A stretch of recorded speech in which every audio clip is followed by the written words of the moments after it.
Welcome to a special edition of the News Navigators with me, Jeremy Deacon. And me, Jonathan Starling. I'm going to introduce our guests in a minute, but this is the second podcast we've done on social media and screen time. We did one a few weeks ago where we had 4 people on board giving their opinions, and then subsequently came across Una Walsh-Taylor and Mike Walsh, who have had a bit of publicity for their group that they founded, Smartphone Free Childhood Bermuda. Thank you very much, both of you, for joining us today. Hopefully it'll be an enlightening conversation. Thank you so much for having us. Yeah, glad to be here. Thanks very much. I mean, it's a fascinating conversation. I was in the UK for 3 months recently, and this was top of the agenda on the news or the talk shows almost every day. I mean, so why did you found Smartphone Free Childhood Bermuda, and what do you hope to get from it? What's your aim? So I basically saw the UK movement. I think it started almost 2 years ago at this point, and around the same time as a book came out called The Anxious Generation. And I saw that it went from a WhatsApp group between 2 mums and over a weekend became almost a viral sensation. It's quite a movement now, yeah. Insane, yeah, like it's a full global movement. And so I kind of put feelers out within my daughter's class. So I just have one daughter and she's 7 going on 8. And at that time they were 5 going on 6. So a lot of the parents were like, this is not something we need to think about right now. But I was coming from a viewpoint of this is something we need to think about for the future rather than sleepwalking into getting our kids' phones at some point. So this year, really, we got off the ground because I set up the website. We had a few meetings with other interested parents. Mike came on board. And then we got some, I guess, traction, and we're in the media and stuff. And I have to say, selfishly, I set it up for my daughter, right? But I would hope this will be an island-wide community where people help each other out and see that they're not alone in wanting to keep phones away from their kids for a little bit longer than kind of has become the norm. Is that the aim of your group then, just to try and delay? People call it a ban. It's not a ban, it's a delay. It's not, absolutely not a ban. We're not anti-tech. It's not a ban.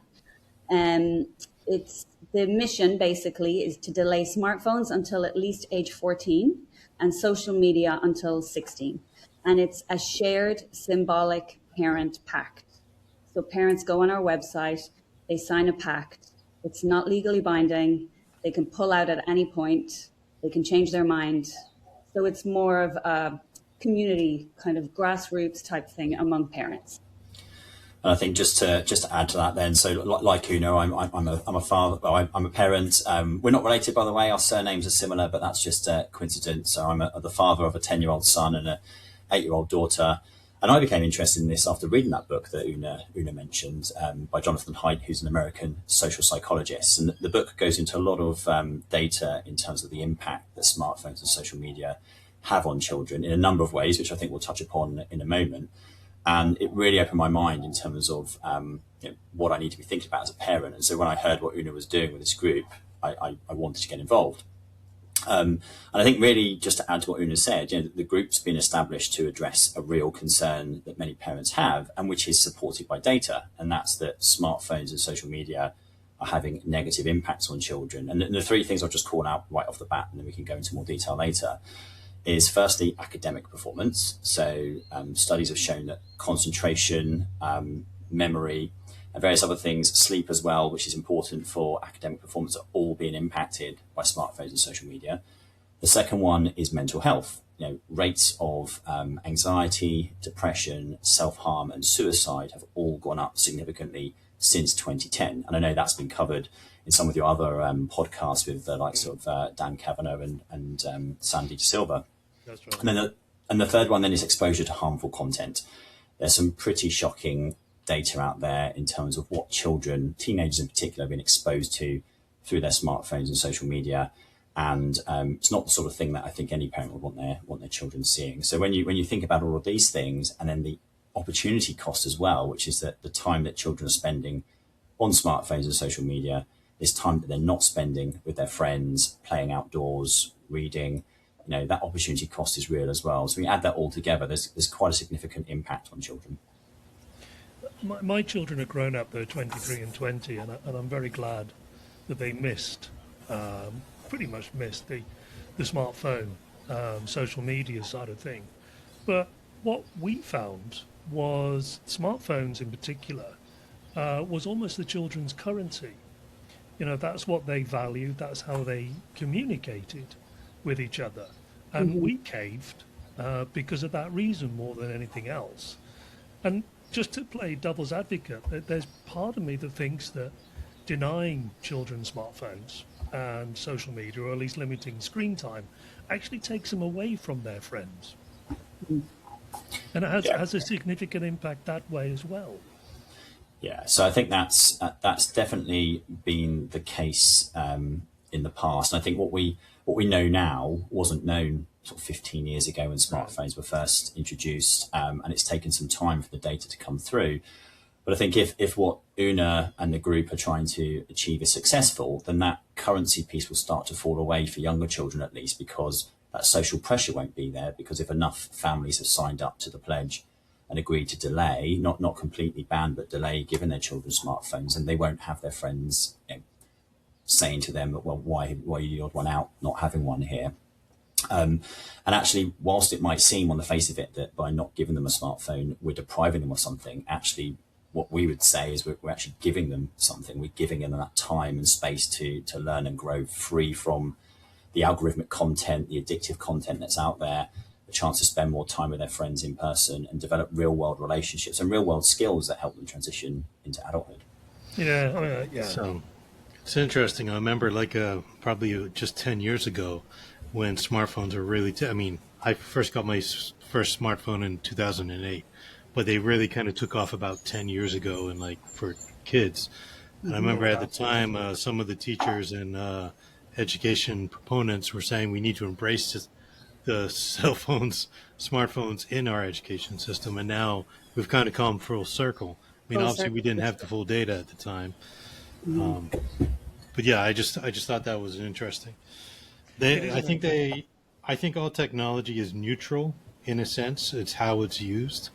And I definitely think that a lot of the smartphones, and Mike, you mentioned it, the algorithms, they're designed to be addictive.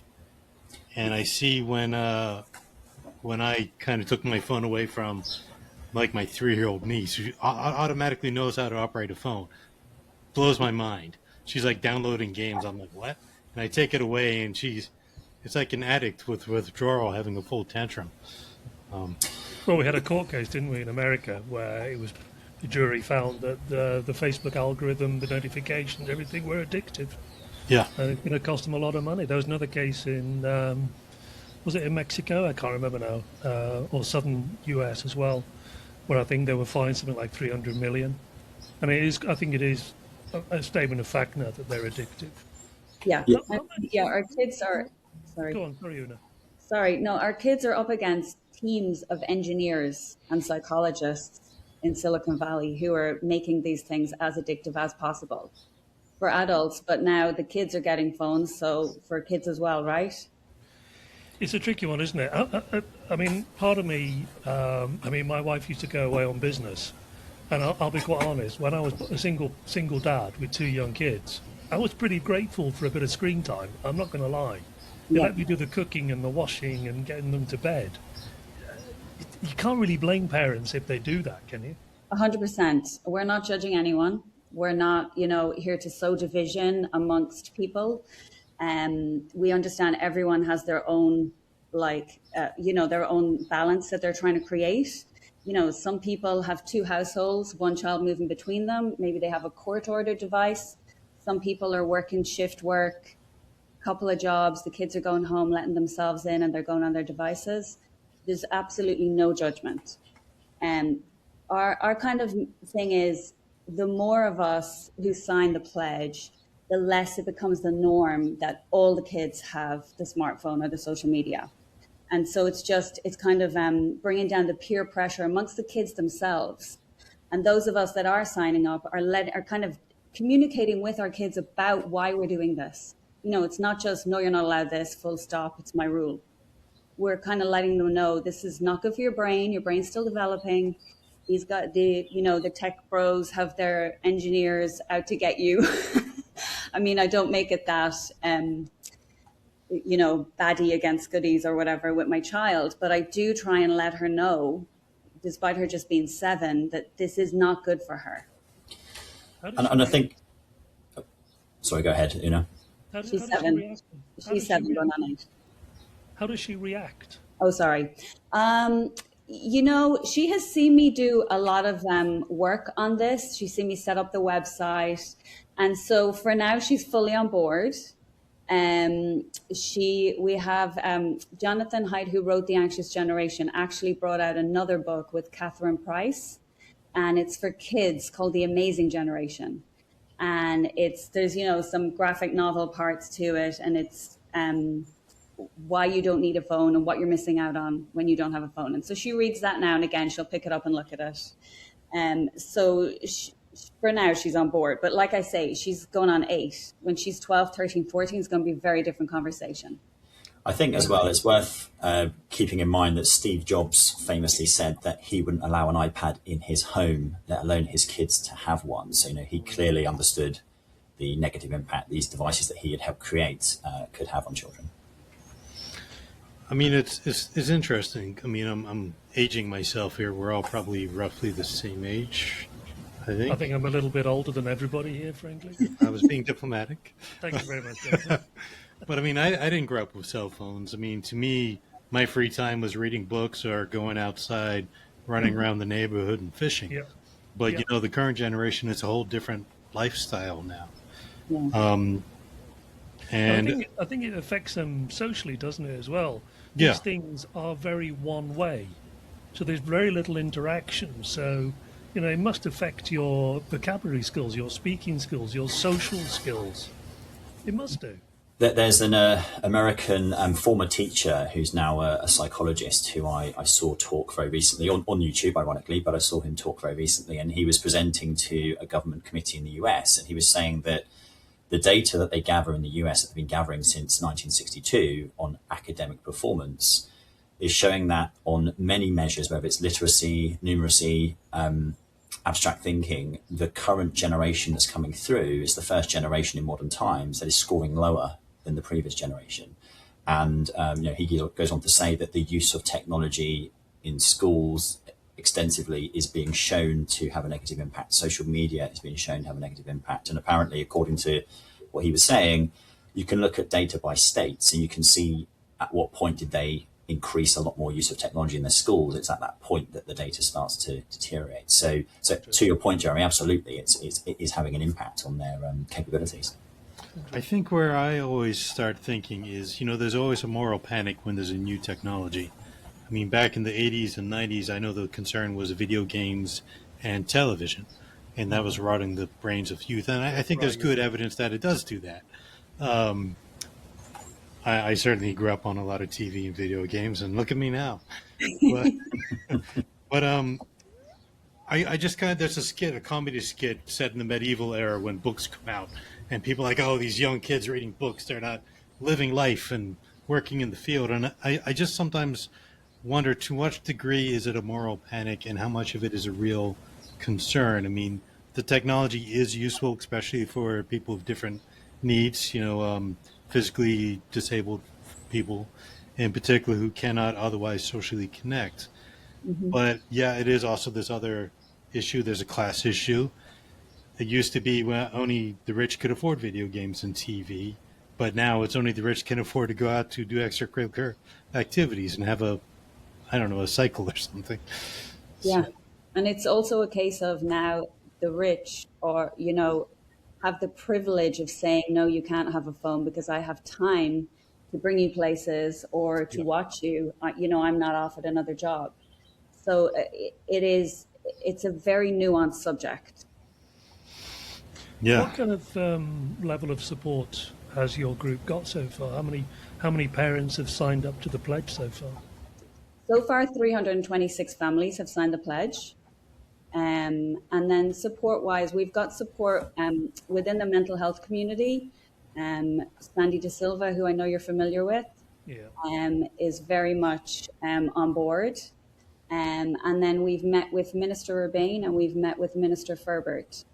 So I think particularly because, excuse me, of Dan Kavanagh's research and then the Big Up Yourself conference, I think the government are very aware that there is an issue with screen time amongst kids in Bermuda.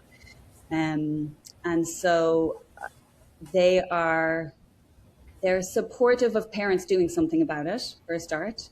And then Minister Urbane is going to bring back the Cyber Tips program. I think it was in effect and maybe it had trailed off a little bit and now they're bringing it back kind of full wham.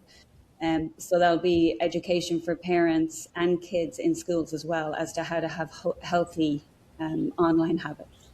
I mean, I know they've kind of banned phone use in schools during school hours. Of course, that doesn't help teach boundaries outside of the school hours, but it is somewhat helpful, I guess.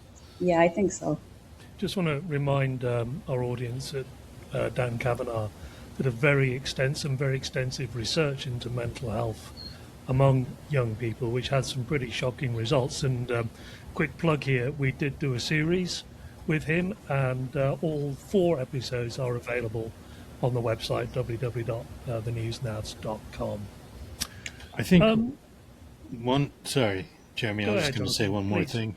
Yeah. I was just going to say one thing. I know when I was growing up in the 80s and 90s, there were a lot more community clubs and community centers. Yep.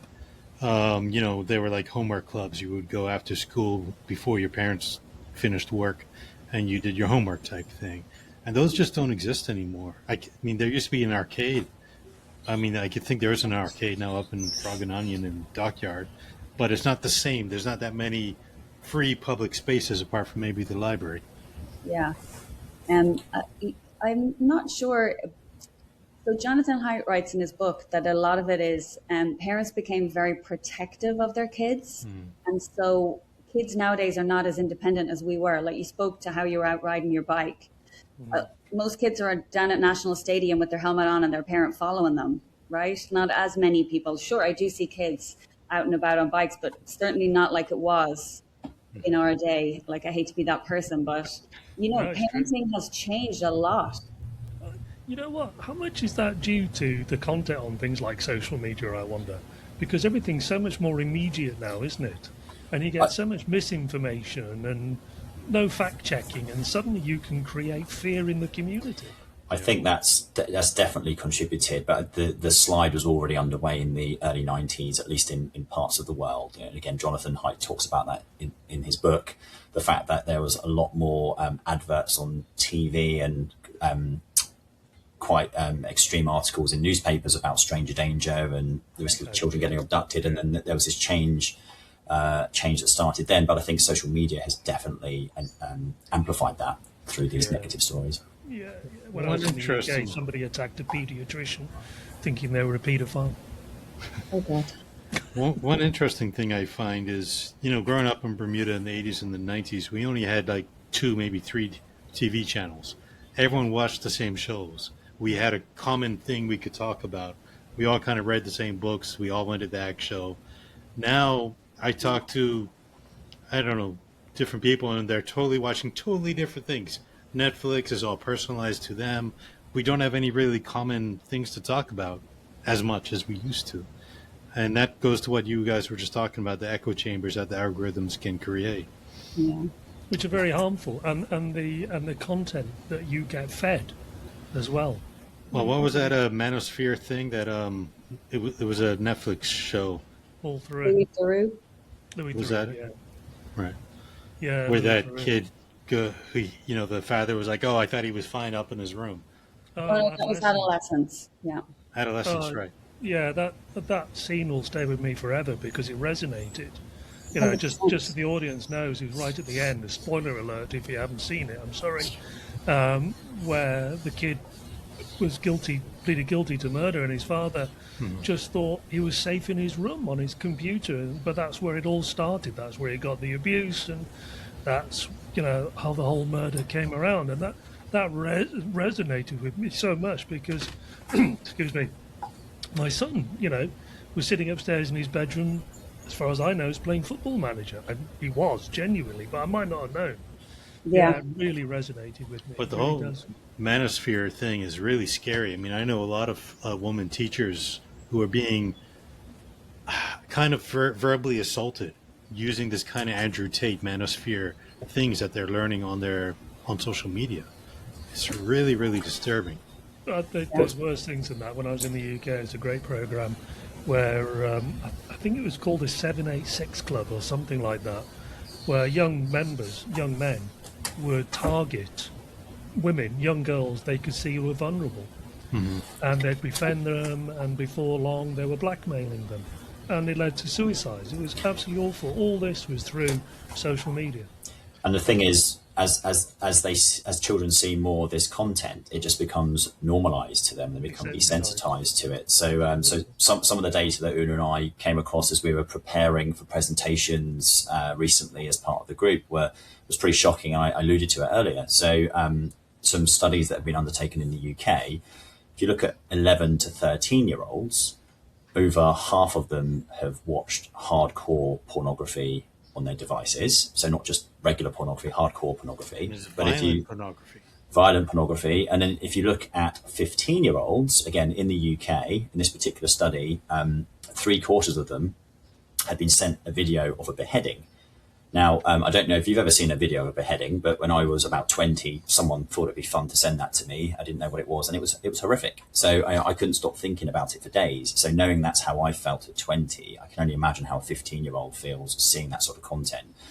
And the thing is, even if our kids aren't searching for this stuff, going back to what you were saying earlier, it will find them. The algorithm will serve it up to them, or their friends will send it to them on WhatsApp. And a research group in the UK earlier this year, they set up fake accounts as if they were 13 years old, and they set them up on TikTok, Snapchat, Instagram, and YouTube. And what they found was that these 13-year-old accounts that they'd set up within minutes were being sent content that was related to self-harm, misogynistic, so going back to the manosphere piece, weapons and suicide. So, that's pretty much every parent's worst nightmare, to have their child looking at this content at such a young age.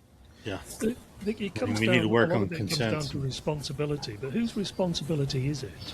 Everyone.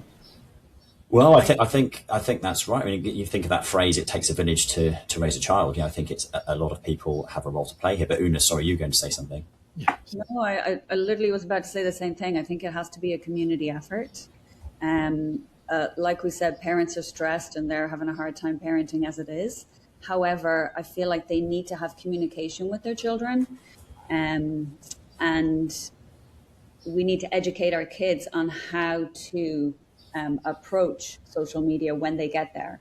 I think having a delay on it and explaining why you have a delay on it, and then slowly but surely introducing it as they get older, at least you can mitigate some of those circumstances, right? And you can let them know, if you do see something bad online, or if somebody shows you something bad online, you can still come to me. We have an open line of communication. We have a trustworthy relationship. And I think that's really important.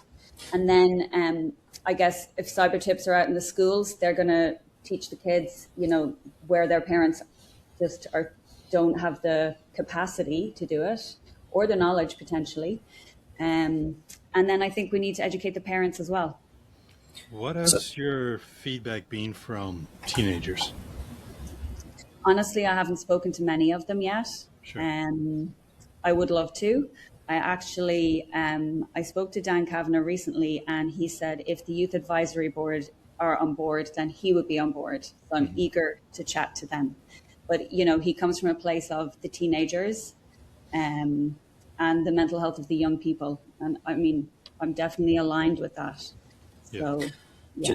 Just going back to the previous point for a moment, in terms of where does responsibility lie, I think it's interesting to think of parallels. So take alcohol, for example, which has been around for such a long time.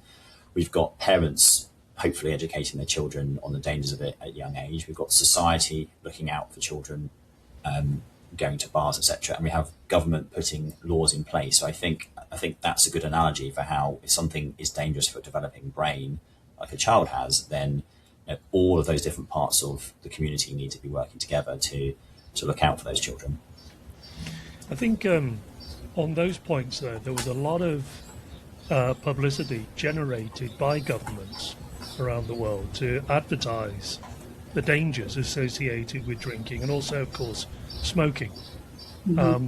It strikes, and in the UK, when I was there, Keir Starmer, the Prime Minister, came out and announced guidelines that they were going to give parents.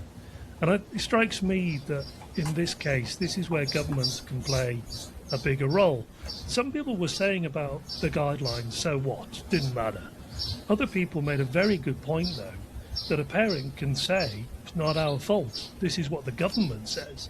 And it really helped to give them an excuse, and it really proved the government could lead. It strikes me that we talk about the community, but somebody's got to lead, and I think government maybe should lead, personally.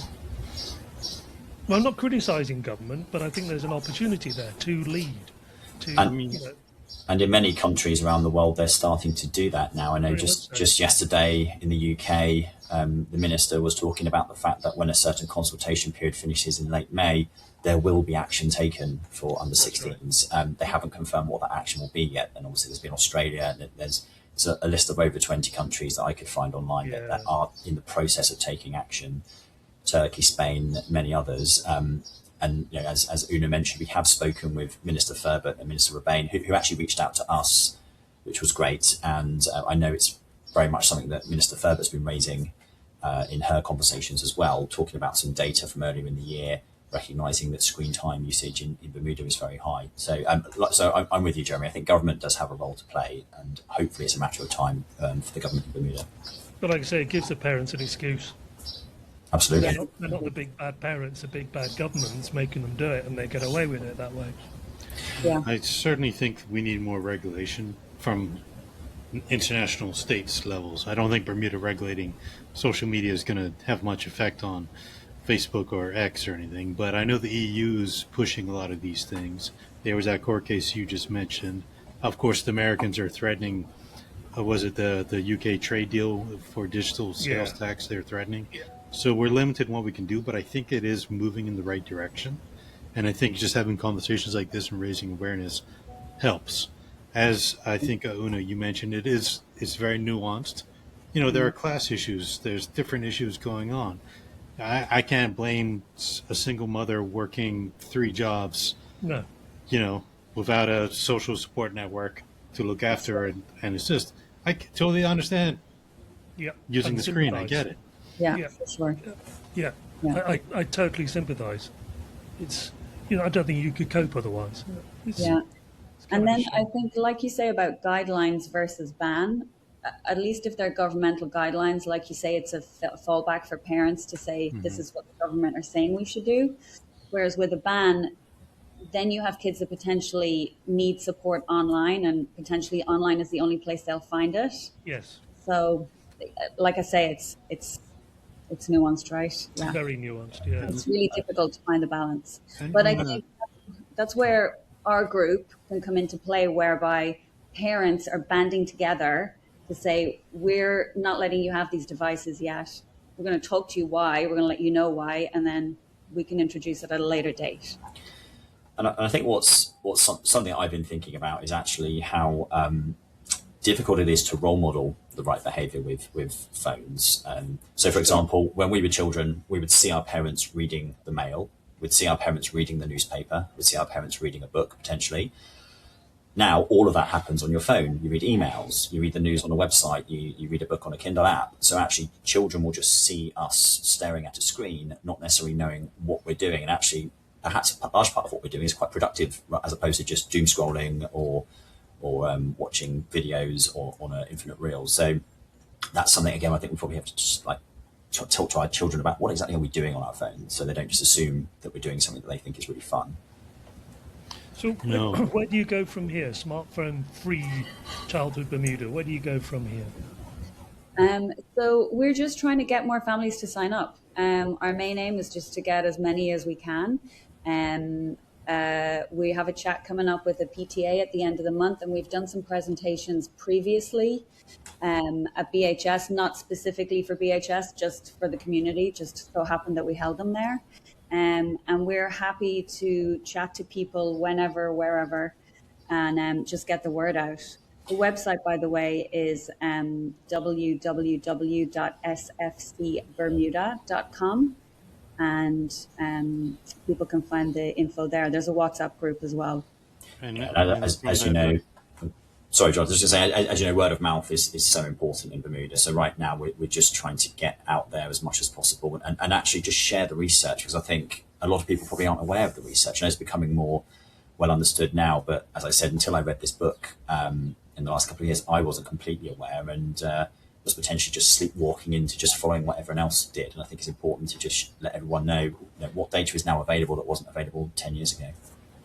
I just wanted to ask, that website, does it have like contact information people want to join or get involved, and notifications of upcoming events and stuff?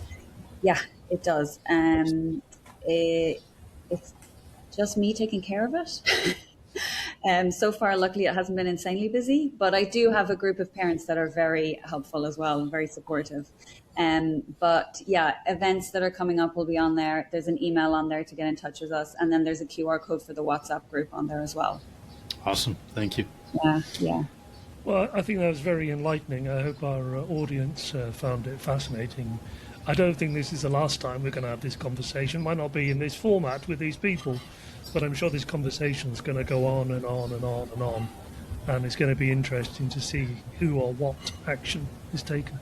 I mean, next year it might be a wearable AI thing we'll be talking about instead. So. Well, here's the thing, isn't it? We haven't even touched on AI and the effect that's going to have.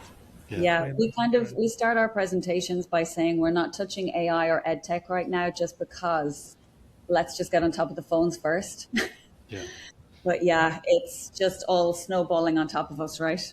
Great. I got a new phone and it was pre-installed with Gemini. Right. Same. I mean, I am a Gemini, so I didn't mind it too much, but I'm just kidding. Me too. I think one. I thought it was happy birthday to me. Talking about devices, one thing to mention actually is that we're not necessarily saying children should not have a phone. It is possible to get phones that are not smartphones that even have inbuilt Google Maps so that children can get around. And some of the volunteers in the group are actually in discussions right now with the likes of OneCom, Paradise Mobile, and looking at what devices we could have in Bermuda that fit with the spectrum here, and which then would allow parents to actually give their children a phone for communication purposes without having the social media aspects that we mentioned a moment ago. I mean, there's not a lot of public payphones left anymore, so you kind of need a phone in a sense. And I don't think many people would know how to use them anyway, would they? Well, our kids certainly would not. Well, not at all. Mine wouldn't have a clue. You remember the rotary guys, phones where you had to dial it like that? Those are fun. I want to test them one day. I wouldn't be so cruel. I'd like to have a laugh. Yeah. All right, guys. On that note, thank you very much for sparing some time. I'm sure this will be of great interest to the community. Well, thank you very much. It's great to be here. Thanks so much, guys. Thanks a lot. It was a pleasure. Thanks.